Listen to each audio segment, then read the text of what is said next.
The 17 News at Sunrise podcast is brought to you by Clinica Sierra Vista. Welcome back to the 17 News at Sunrise podcast, where we share your news on your schedule. Working in the spirit of the Golden Empire, this is 17 News at Sunrise. Hey, good morning, everyone, and it is 5 a.m. Happy Tuesday. I'm Matt Gaetz. We begin with news making headlines around the nation. Republican Congressman Matt Gaetz of Florida has triggered a vote to oust Bakersfield Congressman Kevin McCarthy as Speaker of the House.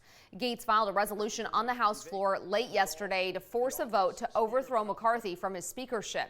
The motion to vacate comes 2 days after McCarthy was able to pass a continuing resolution to avert a government shutdown with help from Democrats.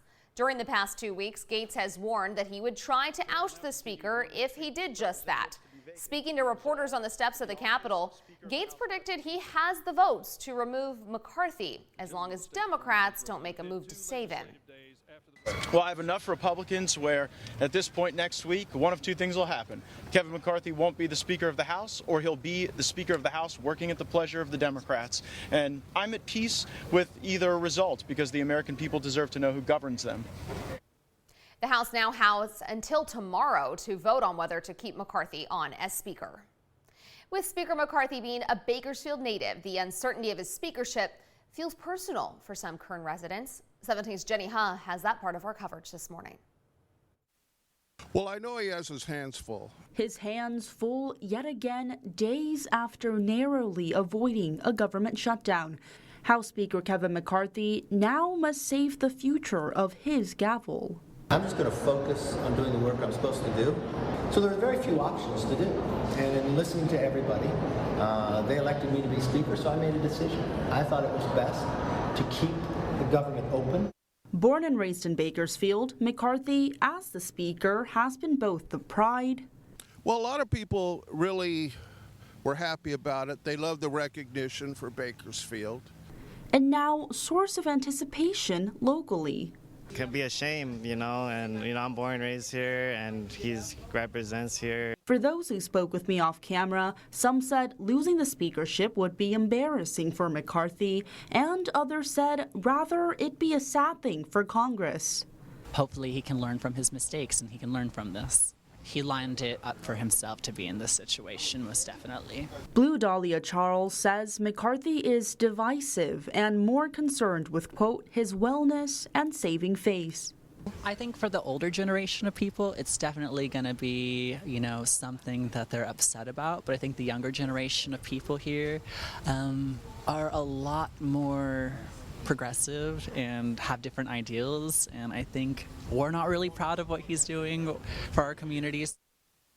Others still critical of his performance, but say his political stance, at least, is somewhat manageable.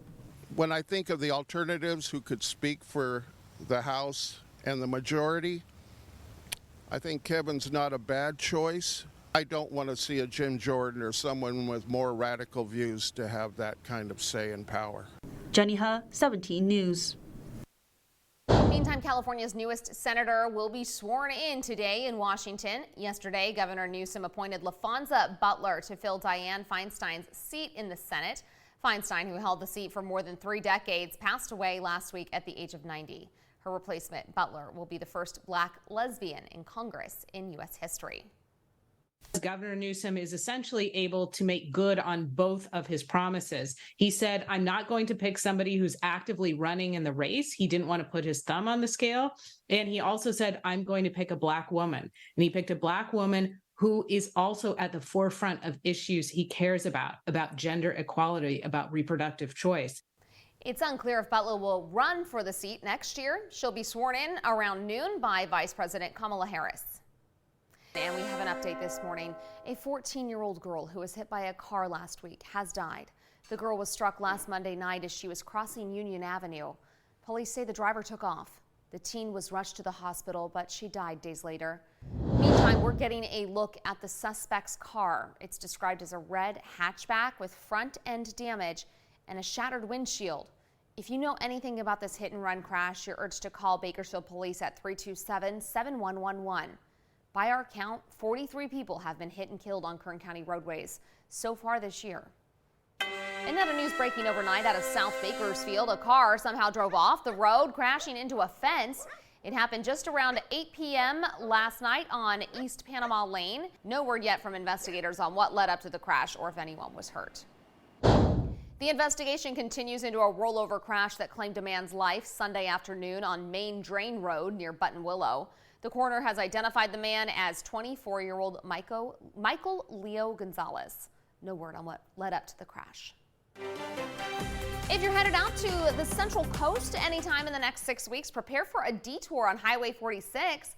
The detour is part of the State 46 widening project. The long-term full closure started yesterday and is expected to last until mid-November. There are 2 posted detours available for traffic coming from or headed to the Paso Robles area.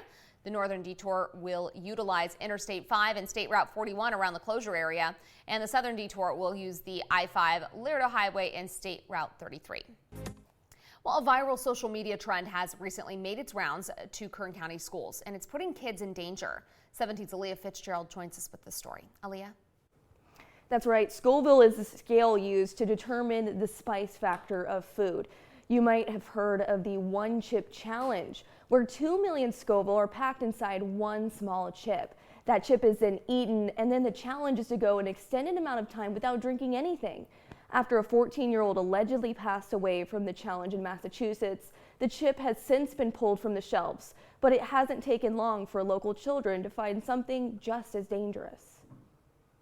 We are just learning tonight that snack company Pocky is now pulling off its signature spicy chips from store shelves all across the country. It hasn't even been a month since the recall of the one chip challenge for social media to find the next dangerous trend. Last Wednesday, Bakersfield School District issued a letter out to parents warning them about the latest spicy noodle challenge. This is where children are attempting to eat noodles that have 1 million Scoville or more. That exact challenge led to a local Bakersfield student to lose consciousness and to be taken to the hospital. I have kids, I have 3 little ones, and I would hate to see something like that go to my kids.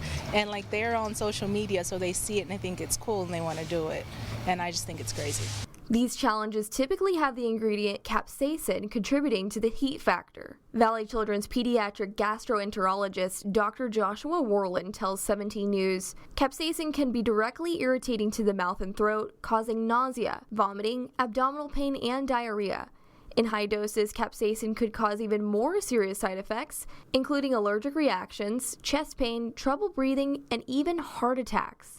Parents should discuss with their children the potential risks associated with following social media trends. You know, just watch what your kids are doing, just be around, be present, be vigilant, and just make sure that you're in their lives so that you know what's going on and they know what to do and what not to do. Now, Bakersfield School Superintendent urges parents to contact their local school principal immediately if they suspect this challenge is going on at their child's school. In studio, Aaliyah Fitzgerald, 17 News. The 17 News at Sunrise podcast is a production of KGET and Nexstar Media Group. For more on all of the headlines in today's show, head to kget.com.